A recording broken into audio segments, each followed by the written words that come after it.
आओ, ये हुआ मनुष्य कर्म की बात। अभी मनुष्य का ही चल रहा था ना? नहीं, तिर्यंश का चल रहा था, राइट? हाँ हाँ, तिर्यंश। अब मनुष्य आयुष्य कर्म शरीर प्रयोग बंद कौन से कर्म के उद्देश्य होता है? आपको ना यहाँ ये समझ में आ रहा है, हम कैसा कर्म करें तो अगले जन्म में उस प्रकार की गति मिले।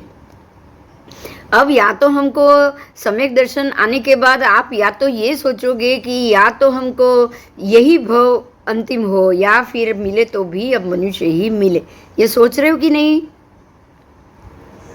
हाँ, तो अब ये सुनिए कि 5 हेतु, जो 5 हेतु मनुष्य का आयु देते हैं, वो 5 हेतु की हमको ज्यादा कामना करनी चाहिए, बराबर? हाँ, तो सुनो अभी वो 5। प्रकृति भद्रता। देखिए यहाँ प्रकृति भद्रता शब्द है। प्रकृति भद्रता का मतलब क्या हुआ पता है? प्रकृति से भद्र बनो। क्या करो आप? कल्याणकारी। भद्र का अर्थ है कल्याण, राइट? तो आपको प्रकृति में आपको कैसा बनना चाहिए? कल्याणकारी। सबका कल्याण हो ऐसी सोच होनी चाहिए। आपकी प्रकृति कैसी होनी चाहिए कि सबका कल्याण हो। सभी जीव करूँ शासन रसी, सिद्धि बात।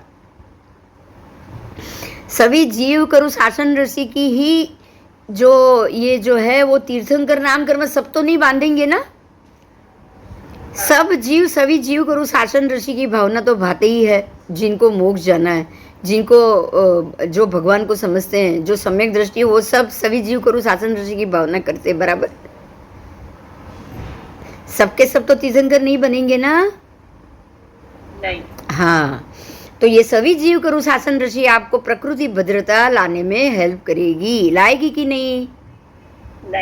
लाएगी। जगत के सारे जीवों का कल्याण हो, ऐसी हमारी भावना होती है कि हम सारे जीवों का कल्याण करें, तो यही प्रकृति भद्रता हो गई। अब प्रकृति विनीतता, मतलब आप में विनय भी चाहिए। विनय कैसा चाहिए कि गलत को गलत ना कहो। अगर गलत को गलत कह दिया तो कर्म बंद हो जाएगा। गलत से झगड़ा कर बैठे तो कर्म बंद हो जाएगा, बराबर? सही को सही ना कहा तो भी कर्म बंद हो जाएगा। होगा कि नहीं? होगा। गलत का साथ भी नहीं देना है, गलत के साथ खड़ा भी नहीं रहना है, और गलत से झगड़ा भी नहीं करना है। तीनों नहीं करना है। समझ में आ गया? हाँ, तो इसके लिए प्रकृति विनीतता चाहिए। विनय तो चाहिए ही चाहिए। बच्चे से भी बात करो तो विनय से, बड़ों से भी बात करो तो विनय से। उसके बाद सानुक्रोशता, बिल्कुल भी आक्रोश नहीं। समझ में आ रहा है? हाँ, सह अनुक्रोश यानी आक्रोश नहीं, ठीक है? बिल्कुल आक्रोश नहीं चाहिए, बिल्कुल शांत मगज चाहिए, बिल्कुल शांति चाहिए। कोई भी आक्रोश नहीं, ना कोई आक्रोश करोगे ना कोई गुस्सा करोगे, बिल्कुल शांत हो रहोगे। उसको क्या कहा जाएगा? सानुक्रोशता। अब है अमत्सरता। मत्सर का मतलब ही होती है माया। समझ में आया? देखिए, आप यहाँ जो चारों चीज है ना, आपको कहाँ ले जा रही है ये सोचिए आप। देखिए, अगर आपको माया करोगे तो तिरंज में जाओगे, इसलिए माया तो यहाँ बंदी करनी पड़ेगी। माया नहीं करोगे तो ही मनुष्य मिलेगा। क्यों? क्योंकि माया करोगे तो तिरंज में जाओगे। अब आपको मनुष्य में जाना है, तिरंज में नहीं जाना है, तो क्या नहीं करना है? माया नहीं करनी। तो मनुष्य में माया तो बिल्कुल नहीं आएगी ना। तो ऐसी भी माया नहीं जैसे वो कृष्ण लीला बोलेंगे हम, ऐसी भी माया चलेगी? नहीं, बिल्कुल नहीं। किसी के अच्छे के लिए भी माया करनी पड़े तो वो भी नहीं, बराबर? हाँ, तो अमत्सरता पहले चाहिए। उसके बाद आक्रोश नहीं, तो क्रोध नहीं। अब क्रोधी कहाँ जाता है? तीव्र क्रोध कहाँ लेके जाएगा? नरक। हाँ, नरक में लेके जाएगा। महाआरंभ, महापरिग्रह, तीव्र क्रोध, मारामारी, गुस्सा, वहीं पे पड़े हो ना आप। हाँ, तो अब जो चीज नरक में लेके जा रही है वो तो यहाँ बंदी करनी पड़ेगी, तभी मनुष्य भव मिलेगा। देखिए कितना अच्छे से ये समझ में आ रहा है। उसके बाद विनीतता चाहिए, विनय चाहिए और भद्रता चाहिए, मतलब कि कल्याण, आप सबका कल्याण इच्छो ऐसा चाहिए। अगर आपने अहंकार किया, अगर आपने सत्ता मांगी, मान मांगा, तो कहाँ जाओगे आप?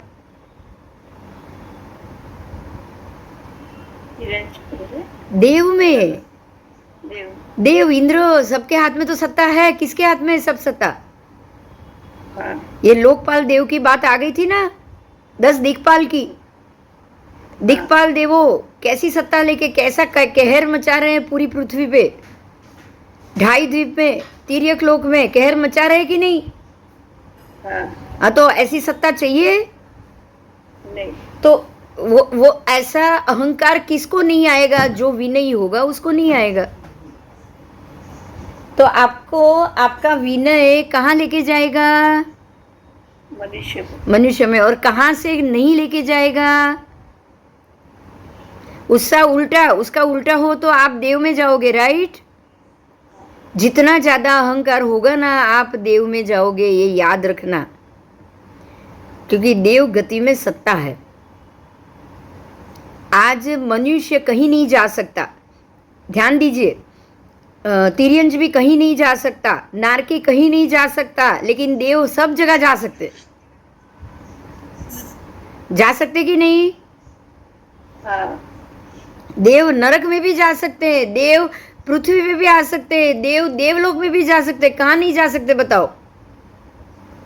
सब जगह जा सकते। हाँ, फिर तो जितनी ज्यादा सत्ता भोगोगे, जितनी ज्यादा आप हुक्म चलाओगे, आप देव में जाओगे।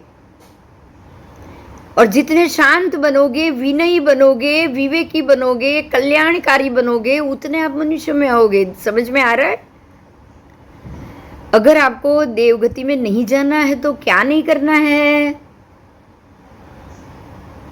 क्रोध। देवगति में जाना है तो नहीं जाना है तो अहंकार नहीं करना है। अहंकार देव में क्या है? अहंकार देव में अहंकार है, सत्ता है। क्रोध कहाँ है बताओ? ये याद कर रखना पड़ेगा। क्रोध कहाँ है? नारकी में। नारकी में। माया कहाँ है? तिर्यंच में। देखिए यही क्रोध, मान, माया, लोभ, 4 ही चीज चल रही है। हाँ। समझ में आ रहा है? क्रोध कहाँ है? क्रोध होगा तो कहाँ जाओगे? नरक।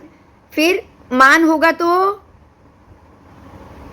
देव में। और माया होगी तो तिर्यंच। और लोभ होगा तो मनुष्य में। मनुष्य में लोभ है ना? हाँ। मनुष्य में लोभ है। मनुष्य को पुण्य कमाना है, उसको पता है कि मैं मोक्ष जा सकता हूँ, बाकी तो जा ही नहीं सकते। उनको कोई लोभ नहीं है। लोभ की अधिकता कहाँ है? मनुष्य में। बराबर?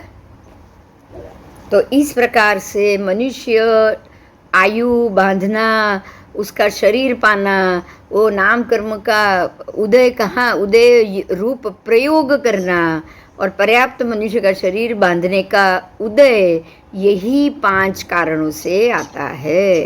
बराबर? बराबर। अब देवायु की बात। तो देवायु में क्या आएगा? शरीर प्रयोग बन के 5 हेतु में सराग, यानी कि इच्छाएं। मुझे ये चाहिए, मुझे ये चाहिए, मुझे ऐसा रहना है, मुझे यहाँ राज करना है, तभी आप इंद्र बनोगे, राइट? मुझे ऐसा राज करना है, मुझे ऐसे राज करना है।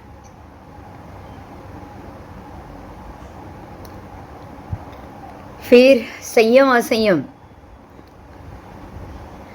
दीक्षा ली और पालन नहीं किया, ये तो बहुत बड़ा कारण है देव बनने का।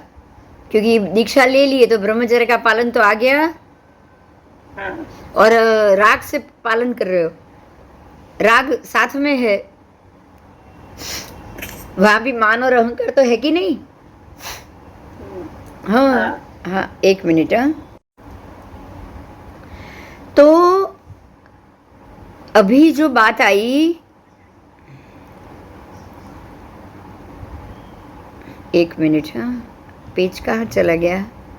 अवाज आवे छे? हाँ हाँ,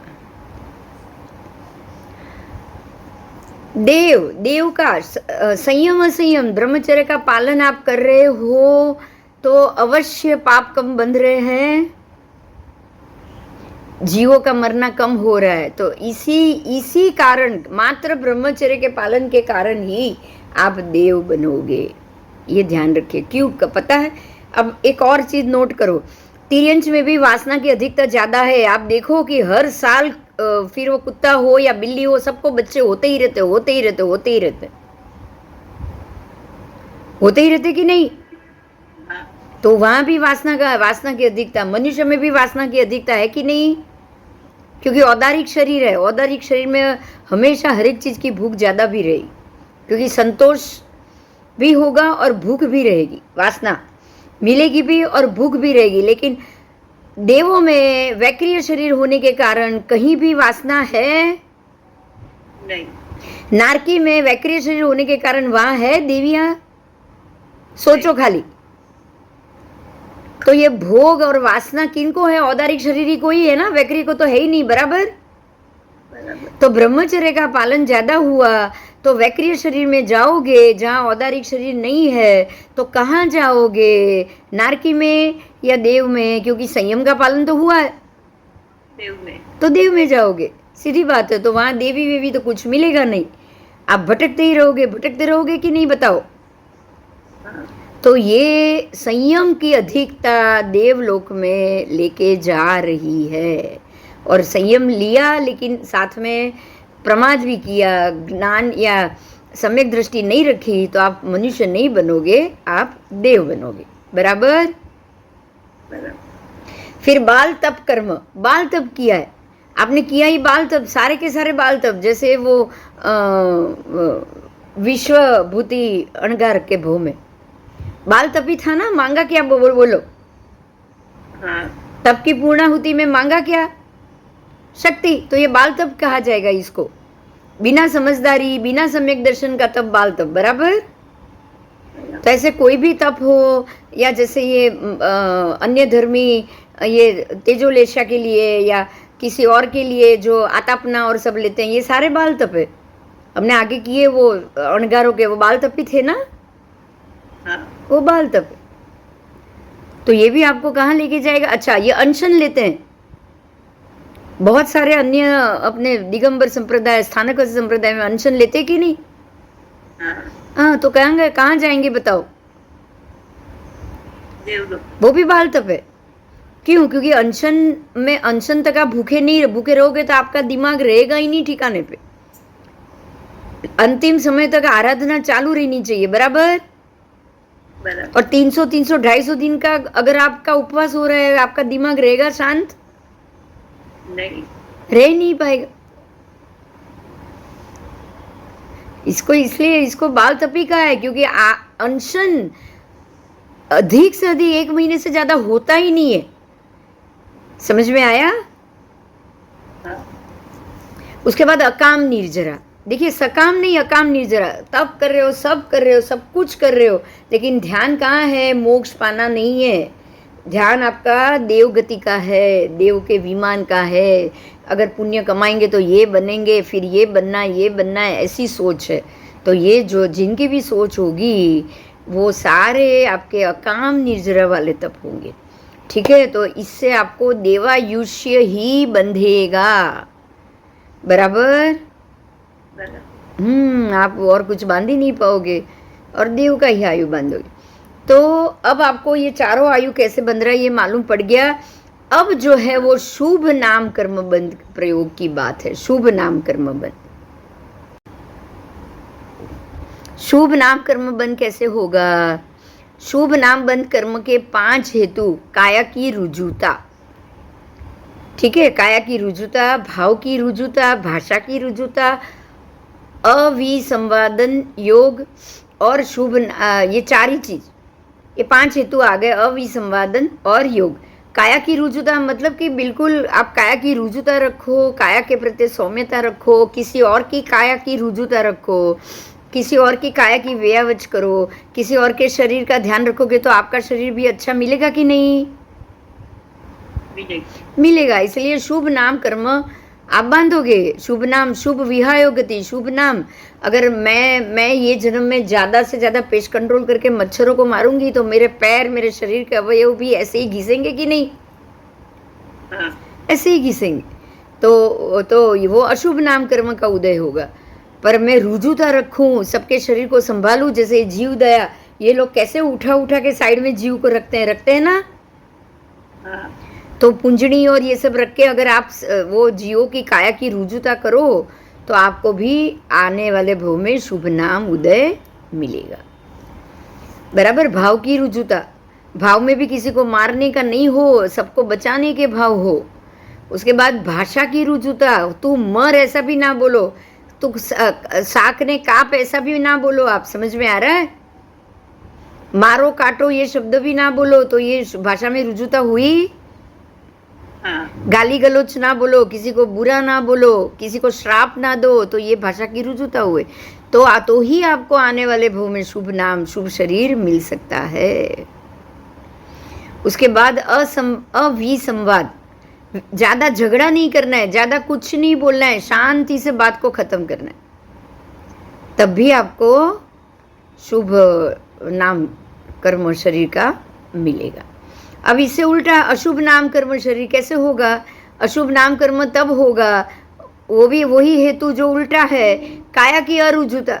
आप किसी के काया की ध्यान ही नहीं रखो, उसके शरीर टूट रहे, वो जो कॉकरोच है उसके हाथ पांव टूट रहे, फिर भी आप उसके ऊपर दवाई छांटते हो कि ये अभी मर गया, ऐसा है ना। तो ये बहुत गलत है कि नहीं, बताओ? तो जो भी ये जो नॉनवेज खाते हैं और जो भी वो जो मर्गी वर्गी या ये सब अंडे खाते हैं, तो आप सोचो कि वो जानबूझ के वो जीव को मार खत्म कर रहे हैं। कहाँ से उनका शुभ नाम का उदय होगा? अगले जन्म में होगा क्या? नहीं। अशुभ नाम ही, अशुभ शरीर ही मिलेगा ना, अशुभ नाम कर्म ही मिलेगा। आज वो हजारों मर्गों को खा रहे हैं ये भव में, तो आने वाले भव में 1000 बार मुर्गी उनको बनना पड़ेगा और उनको मार दिया जाएगा। बोलो वही होगा कि कुछ और होगा? वही होगा। तो काया की अरुजुता ही हमें वो अशुभ नाम कर्म के उदय में भेजेगा। उसके बाद भाव की अरुजुता, मारने की तो भावना है ही, उसको खत्म करने की तो भावना है ही। तो भाव खराब है तभी तो वो कार्य कर रहा है। तो अपने आप काया की अरुजुता करो, तो भाव की अरुजुता के बगैर तो हो ही नहीं पाएगा। नहीं। मगर ये दोनों क्यों बताए गए, ध्यान दो। कभी कभी कोई चीज आप बिना खुशी भी कर लेते हो, राइट? बिना खुशी कर लेते हो। आज घर लेके बैठे हो तो पेस्ट कंट्रोल कराना वो बिना खुशी की बात नहीं चाहते हो, लेकिन घर में बच्चे घूम रहे हैं, वांदे इतने ज्यादा खाने में चले गए तो क्या होगा, ये सोच के भी कराओगे कि नहीं? दवाई डलवाओगे ना, धुआं कराओगे, दवाई डलवाओगे, पेस्ट कंट्रोल कराओगे, क्यों? ताकि ये कॉकरोच और वो नए ना बने उसके लिए भी करवाओगे। उसमें पुराने भी मरेंगे, पर क्या खुशी से करवाओगे? नहीं। इसीलिए काया की जैसे अरुजुता बताइए, ऐसे भाव की भी अरुजुता अलग बताइए। समझ में आ रहा है कि हर बार दवाई छंटाने वाला, पेस्ट कंट्रोल कराने वाला भाव से अरुजु होता है, वो जरूरी नहीं है ना? हाँ, ठीक है। अब उसके बाद आया विसंवादन योग। विसंवाद करना, बात में किसी से झगड़ा करना, किसी को बुरा भला बोलना, किसी को कुछ भी बोल देना, ये विसंवाद हुआ। हुआ तो उससे भी अशुभ नाम मिलेगा, ये ध्यान रखिए। गलत वाद विवाद कभी भी अच्छा नहीं है। वाद विवाद कर रहे हो आप, सामने वाले की प्रकृति को, सामने वाले की जो इमेज है उसको डाउन कर रहे हो, राइट? तो आपको अच्छी इमेज कहां से मिलेगी अगले भव में? सोचो, शुभ नाम मिलेगा क्या? नहीं। नहीं मिल पाएगा। अगर आपको शुभ नाम का उदय चाहिए तो आपको भी किसी को मान पान देना ही पड़ेगा। टीट फॉर टैट कर्म है ये, जैसा दोगे वैसा मिलेगा, जैसा बोओगे वैसा ही आम मिलेगा। अगर कांटा बोओगे तो कांटा ही मिलेगा, राइट?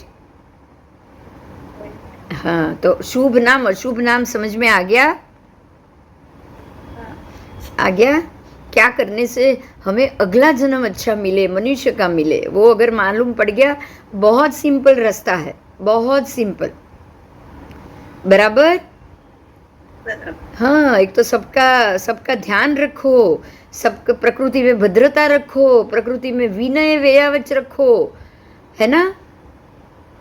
उसके बाद अमत्सरता रखो, कोई किसी को कहीं से भी कोई ट्रैप नहीं करना है, कोई क्रॉस नहीं करना है ना?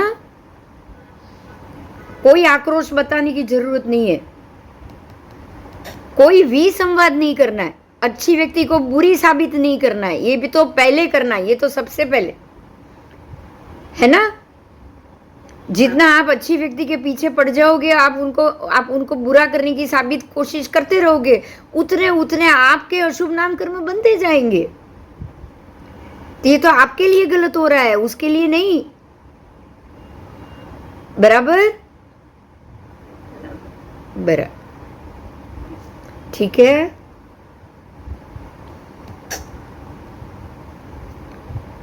कोई प्रश्न बोलो।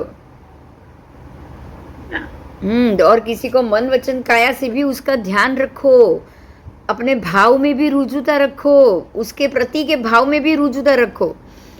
अगर सामने वाला कुछ गलत भी कर जाए, मारफाड़ कर जाए, तोड़फोड़ कर जाए, तो भी उसके लिए शांत रहो, उसके प्रति रुजु रहो। समझ में आ रहा है क्या? वो अशुभ कर्म का उदय चल रहा है, वो आके आपको डांट गया, तो अब आपको क्या करना चाहिए? रुजु रहना चाहिए, बस आपको रुजु रहना चाहिए और बिल्कुल भी विसंवाद नहीं करना है उससे। आप ये समझो आपका कर्म का उदय था, टल गया, अब आप विसंवाद करोगे तो नया कर्म बंधेगा, फिर तो कहां से मनुष्य जन्म मिलेगा बताओ? नहीं, फिर नहीं मिलेगा। अगर शुभ नाम कर्म उदय मनुष्य चाहिए तो ये इतनी चीज का आपको ध्यान रखना ही पड़ेगा। बराबर? हाँ, चल तो बस समाप्त करती हूँ। आज 5:20 हो गए आज का लेक्चर, ठीक है?